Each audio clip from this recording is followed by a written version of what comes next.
तो केंद्रीय मंत्री नितिन गडकरी ने कई सौगातें यहां पर ओरछा को दी हैं। सीएम शिवराज सिंह चौहान भी कार्यक्रम में यहां पर मौजूद थे। कई सारी सौगातें उन्होंने वहां पर दी हैं और लगातार हम देख रहे हैं कि सौगातों पर सौगात है केंद्रीय मंत्री की तरफ से। पिछली बार जब वो आए थे मध्य प्रदेश तब भी उन्होंने सौगातें दी थी और सीएम शिवराज सिंह चौहान भी इस कार्यक्रम में मौजूद थे। आगे बढ़ेंगे। मुंगेली से बड़ी खबर। बीजेपी नेता पर रेप की कोशिश का आरोप लगा है। महिला के घर में घुसकर छेड़छाड़ रेप की कोशिश का आरोप लगा। फरार बीजेपी नेता राजू साहू की तलाश में पुलिस जुटी हुई है। बीजेपी व मोर्चा का उपाध्यक्ष है आरोपी राजू साहू। राजू साहू के खिलाफ कई धाराओं में केस दर्ज हुआ है। लोग में पुलिस आरोपी की तलाश कर रही है।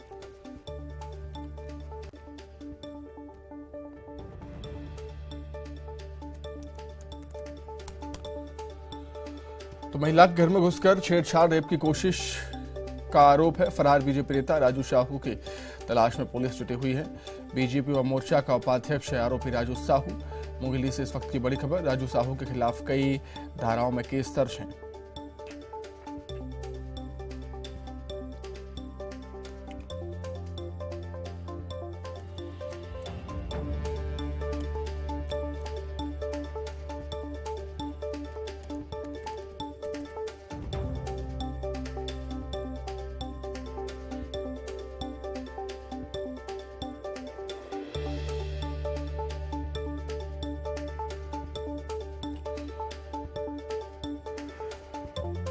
बीजेपी नेता पर रेप की कोशिश का आरोप यहां पर लगा है। महिला के घर में घुसकर छेड़छाड़ और रेप की कोशिश का आरोप बीजेपी नेता पर लगा है। फरार बीजेपी नेता राजू साहू की तलाश में पुलिस है। अधिक जानकारी के लिए हम बातचीत करेंगे। संवाददाता प्रशांत हमारे साथ जुड़ गए हैं फोन पर। प्रशांत, क्या कुछ और जानकारी आपके पास? जी, मैं बता दूं, ये पूरी घटना लोरमी थाना क्षेत्र की है, जहां महिला जो घर में अकेली थी और उसके पति से मिलने के नाम पर ये जो भाजपा नेता है वो उसके घर पहुंचा था और उस दौरान उसके साथ छेड़खानी और दुष्कर्म की कोशिश की घटना को अंजाम दिया, जिसके बाद महिला ने भाजपा नेता राजू साहू के खिलाफ लोरमी थाने में अपराध दर्ज कराया और जहां धारा 454, 354 के तहत आरोपी के खिलाफ अपराध दर्ज कर लिया गया है। वही घटना के बाद से आरोपी जो राजू साहू है वो फरार है और आरोपी राजू साहू जो कि भाजपा युवा मोर्चा के गुड़खामी मंडल का उपाध्यक्ष बताया जा रहा है, जिसकी तलाश की जा रही है और लोरमी पुलिस लगातार आरोपी की तलाश में जुटी हुई है। ठीक है प्रशांत, आपका बहुत शुक्रिया तमाम जानकारी के लिए। बिलासपुर में बर्निंग कार का मामला है। बर्निंग कार मामले में 4 लोगों की मौत की पुष्टि हुई है। रतनपुर के खेड़ा पौड़ी मार्ग पर आग लगी थी। एफएसएल रिपोर्ट में 4 लोगों की मौत की पुष्टि हुई। पहले 3 लोगों की मौत की जानकारी मिली थी। कल चलती हुई कार में आग लगी थी। तो एफएसएल की रिपोर्ट में 4 लोगों की मौत की पुष्टि हुई है। रतनपुर के खेड़ा पौड़ी मार्ग पर कार में आग लग गई थी और पहले 3 लोगों की मौत की जानकारी निकलकर सामने आई थी, लेकिन एफएसएल ने जब जांच की तो एफएसएल की रिपोर्ट में 4 लोगों की मौत की पुष्टि है। कल का एक घटनाक्रम था जब चलती हुई कार में अचानक से आग लग गई थी और इस दर्दनाक हादसे में 4 लोगों की जान चली गई।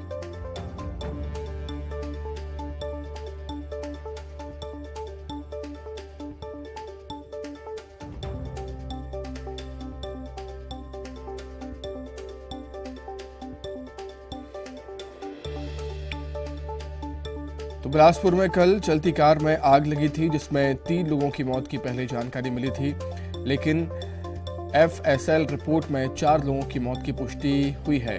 रतनपुर के खेड़ा पौड़ी मार्ग पर कार में आग लगी थी। बर्निंग कार मामले में 4 लोगों की मौत की पुष्टि हुई है। एफएसएल की रिपोर्ट में 4 लोगों की मौत की पुष्टि हुई।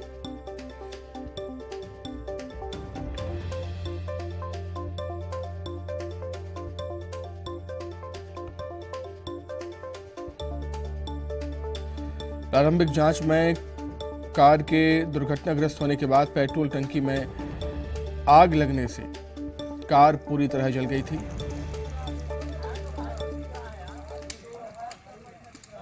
और विस्तृत जांच के लिए मृतकों का डीएनए टेस्ट कराए जाने की भी तैयारी थी और डीएनए टेस्ट हुआ है।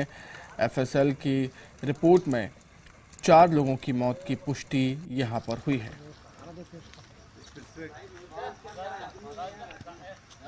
अधिक जानकारी के लिए हम बातचीत करेंगे। संवाददाता विनोद कुशवाहा हमारे साथ जुड़ गए हैं फोन पर। विनोद, काफी दर्दनाक हादसा था ये। पहले 3 लोगों की मौत की जानकारी है, लेकिन जब एफएसएल जांच करती है, एफएसएल की रिपोर्ट आती है तो उसमें 4 लोगों की मौत की पुष्टि। विनोद। बिल्कुल सुमित, कल जो हादसा हुआ काफी दर्दनाक था, हृदय विदारक था। और जब वहां पर एफएसएल की टीम और पुलिस की टीम पहुंची थी तो चूंकि पूरी तरह से कार जो है जलकर खाक हो चुकी थी, जो अंदर लोग बैठे हुए थे वो भी हड्डियों के ढांचे में तब्दील हो चुके थे। और जब मृतकों की हड्डियों के ढांचे निकाले गए तो जो उनके सहयोगी रिश्तेदार पहुंचे हुए थे, मित्र पहुंचे हुए थे, तो उनकी पहचान हाथ के कड़े, जंजीर और सोने की चेन से हुई थी।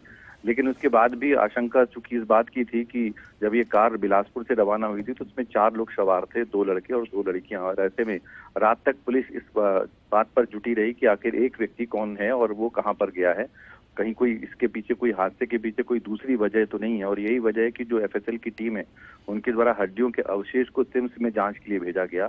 और आज जो अभी से कुछ देर पहले जो जांच रिपोर्ट आई है उसमें इस बात की पुष्टि हुई है कि कार में 4 लोग सवार थे, जिसमें कि 2 लड़कियां और 2 इन लोगों के शव जो है वो बरामद किए गए। और अब अगली जांच के लिए जो पुलिस की टीम है वो डीएनए टेस्ट कराने के लिए अब इन्हें बाहर भेजने की तैयारी कर रही है। जी ठीक है विनोद, आपका बहुत धन्यवाद तमाम जानकारी के लिए। आगे बढ़ेंगे। जशपुर के सोनक्यारी चौकी के घाघरा में तेज रफ्तार कार हादसे का शिकार हुई। तेज रफ्तार कार पेड़ से टकरा गई। टक्कर के बाद कार में आग लग गई। कार में आग लगने से 3 लोगों की जलकर मौत की आशंका जताई जा रही है। पुलिस ने एक व्यक्ति की मौत की पुष्टि की है। आग में पूरी तरह से बॉडी जलकर खाक हो गई। सोनक्यारी चौकी पुलिस हादसे की जांच कर रही है। अब आपको 2 तस्वीरें दिखाते हैं कि किस तरह पेड़ से टकराने के बाद तेज रफ्तार कार दी बर्निंग कार बन जाती है। पहली तस्वीर है जशपुर की, जहां तेज रफ्तार कार के पेड़ से टकराने के बाद उसमें आग लग गई और आग इतनी तेज होती है कि लोगों को कार से बाहर निकलने का मौका तक नहीं मिलता और कार में जलकर उनकी मौत हो जाती है। दूसरी तस्वीर कल की है, जब बिलासपुर के खैरा पौड़ी के पास कार बेकाबू होकर पेड़ से टकराती है और टक्कर के बाद कार में आग लग जाती है, जिसमें 4 लोगों की जलकर मौत हो जाती है। एफएसएल रिपोर्ट में कार में सवार 4 लोगों की जिंदा जलकर मरने की मौत की पुष्टि हुई है, जिसमें 2 लड़के और 2 लड़कियां सवार थीं। पहले कार में 3 लोगों की मौत की आशंका जताई जा रही थी।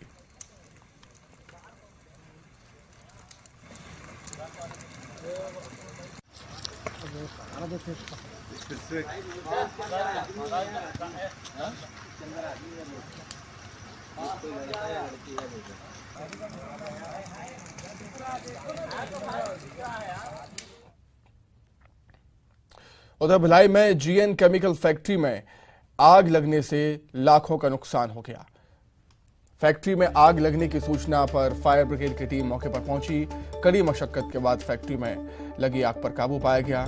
जामुल थाना क्षेत्र में फैक्ट्री में लगी आग के कारणों का पता नहीं चल पाया। आशंका जताई जा रही है कि शॉर्ट सर्किट की वजह से फैक्ट्री में आग लगी।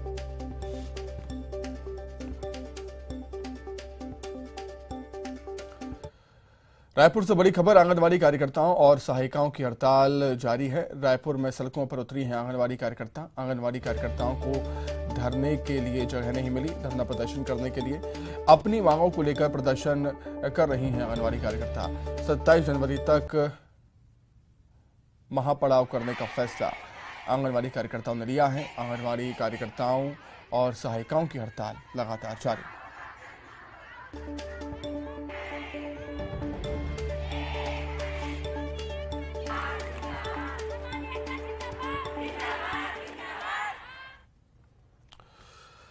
वहीं प्रदेश के 43,000 स्कूल सफाई कर्मचारी आज हड़ताल पर हैं। मानदेय बढ़ाने की मांग को लेकर स्कूल सफाई कर्मचारी आज हड़ताल पर हैं। स्कूल सफाई कर्मियों की मांग है कि 26 जनवरी तक उनकी मांगें नहीं मानी गई तो वे सभी अनिश्चितकालीन हड़ताल पर चले जाएंगे। छत्तीसगढ़ अंशकालीन स्कूल सफाई कर्मचारी मन 23 जनवरी 2023 से राजधानी रायपुर में हमन विशाल आंदोलन करबो। काबर कि 2018 के चुनाव में कांग्रेस के घोषणा पत्र में हमार पूर्णकालीन के मांग ल पूरा करे बर कहे रही हैं। आज हमन 12 वर्ष से अपन मांग और समस्या ल लेके संघर्षरत हन यही कड़ी में हमार राजधानी रायपुर में 23 जनवरी की विशाल जंगी प्रदर्शन करबो और 26 जनवरी तक हमार मांग पूरा नहीं हुई तो 5 फरवरी 2023 से हम अनिश्चितकालीन काम बंद हड़ताल में रहबो। वहीं छत्तीसगढ़ में जूडा की हड़ताल का आज 5वां दिन है। प्रदेश के जूनियर डॉक्टर हड़ताल पर हैं। स्टाइपेंड बढ़ाने की मांग ये कर रहे हैं। 4000 से अधिक डॉक्टर आंदोलन पर हैं। हड़ताल से स्वास्थ्य सेवाओं पर असर पड़ रहा है। हड़ताल से मरीजों की परेशानियां बढ़ गई।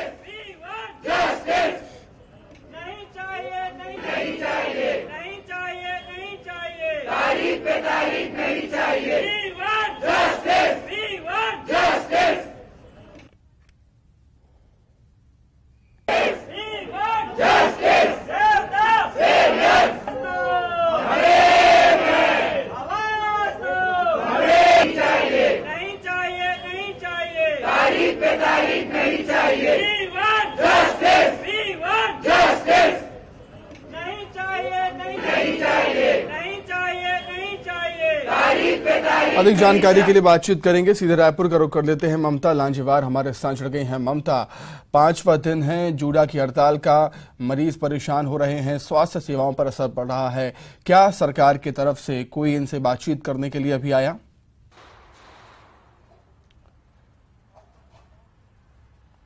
बिल्कुल, देखिए, और पूरे प्रदेश भर में मरीजों को काफ़ी दिक्कतों का सामना करना पड़ रहा है। और अंबेडकर अस्पताल की अगर हम बात करें तो राज्य का सबसे बड़ा सरकारी अस्पताल है। पूरे प्रदेश से इमरजेंसी के केसेस आते हैं, डिलीवरी के केसेस आते हैं और भी जो मामले हैं वो आते हैं। जो अगर हम बात करें तो स्थानीय स्तर पर जिसकी PSC CSC में जो है वो इलाज नहीं हो पाता, तो जाहिर तौर पर दिक्कतें बहुत ज़्यादा है। पहले इतना ज़्यादा प्रेशर रहा है और जब भी डॉक्टर्स रहते हैं तब भी डॉक्टरों की कमी का सामना करना पड़ता है। तो आप सोच सकते हैं कि जब डॉक्टर्स हड़ताल पर चले जाए, जूनियर डॉक्टर जो है उनके ऊपर बड़ी जिम्मेदारी होती है और क्रिटिकल केयर हो, चाहे अगर हम बात करें ट्रॉमा यूनिट हो, हर जगह मुश्किल का सामना करना पड़ रहा है। लेकिन अभी तक कोई सॉल्यूशन नहीं निकला है। जो डॉक्टर्स हैं उनका कहना है कि जब तक लिखित में आश्वासन नहीं मिलता है तब तक वो अपनी हड़ताल खत्म नहीं करेंगे। इधर से अगर हम बात करें तो अल्टीमेटम दिया जा रहा है कि आप अपने काम पर लौटिए। तो अब देखना ये है कि किस तरह की बातचीत होती है। लेकिन ये जरूर है कि बहुत जल्द बातचीत करने की जरूरत है। मरीजों को काफी दिक्कत हो रही है और हम ऐसे भी देखते हैं कि पूरे देश भर में डॉक्टरों की कमी है। पूरे छत्तीसगढ़ में भी अगर हम बात करें तो छत्तीसगढ़ भी लगातार डॉक्टरों की कमी से जूझ रहा है। जो संख्या है वो अभी भी पर्याप्त नहीं है और ऐसे में जो मौजूद है लोग हैं वही अगर स्ट्राइक पर चले जाएं तो आप सोच सकते हैं कि किस तरह की दिक्कतों का सामना जो है वो मरीजों को करना पड़ रहा है। तो ये अगर हम बात करें तो स्थिति जो है वो अभी काफी मुश्किल भरी है। ऑपरेशन जो है वो टाले जा रहे हैं और जो बहुत इमरजेंसी के जो मरीज हैं उनका इलाज किया जा रहा है, लेकिन ऑपरेशन टालने पड़ रहे हैं। भले अस्पताल प्रबंधन कह रहा है कि व्यवस्था की जा रही है। बिल्कुल, निश्चित तौर पर इस समस्या का कोई समाधान करना ही होगा सरकार को, क्योंकि मरीजों से जुड़ी ये समस्या बन चुकी है। बहुत धन्यवाद ममता आपका तमाम जानकारी के लिए। आगे बढ़ते हैं। इंदौर से बड़ी खबर, सड़क निर्माण के दौरान हादसा हो गया। खुदाई कर रहे 3 मजदूर गड्ढे में गिर गए। एक मजदूर की मौत हो गई, एक की हालत गंभीर है। खुदाई के दौरान जमीन धंसने से हादसा हुआ है। घायलों को अस्पताल भेजा गया है। छोटी ग्वालटोली थाना क्षेत्र का ये मामला। तो सड़क निर्माण के दौरान यह हादसा हुआ। खुदाई कर रहे 3 मजदूर एक गड्ढे में गिर गए। एक मजदूर की इस हादसे में जान चली गई, जबकि एक की हालत गंभीर है। खुदाई के दौरान जमीन धंसने से यह हादसा हुआ है। जो घायल है मजदूर, उनको उपचार के लिए अस्पताल में एडमिट किया गया। छोटी ग्वालटोली थाना क्षेत्र का यह पूरा मामला।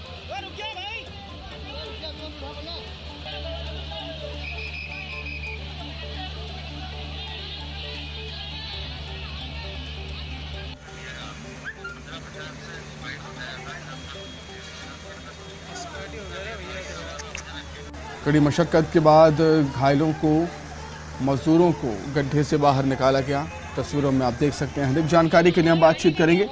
संवाददाता विकास सिंह चौहान हमारे साथ जुड़ गए हैं फोन पर। विकास, क्या कुछ जानकारी, कैसे ये हादसा हुआ?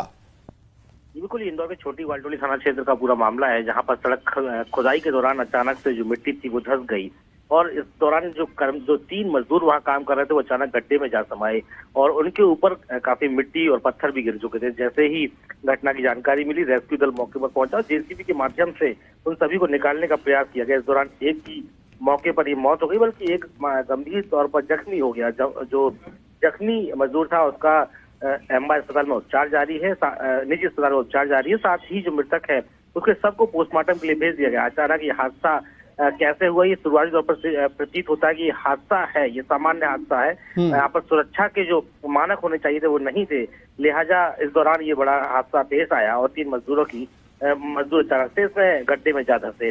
पूरे मामले में पुलिस ने और जो अन्य लोग थे मौके पर पहुंचकर उन्होंने रेस्क्यू किया और सभी को बाहर निकालने का हर संभव प्रयास किया, लेकिन इस दौरान काफी देर हो चुकी थी। ठीक है विकास, बहुत शुक्रिया आपका।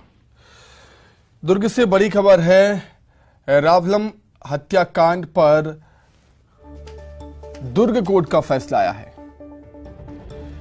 रावलमल हत्याकांड पर दुर्ग कोर्ट का बड़ा फैसला। दोषी संदीप जैन को फांसी की सजा सुनाई गई। सह अभियुक्त 2 दोषियों को 5-5 साल की सजा सुनाई गई है। न्यायाधीश शैलेश तिवारी की कोर्ट ने फैसला सुनाया है। सजा सुनकर बेहोश हुआ संदीप जैन।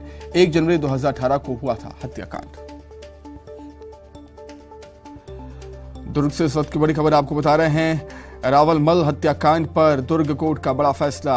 दोषी संदीप जैन को फांसी की सजा सुनाई गई है।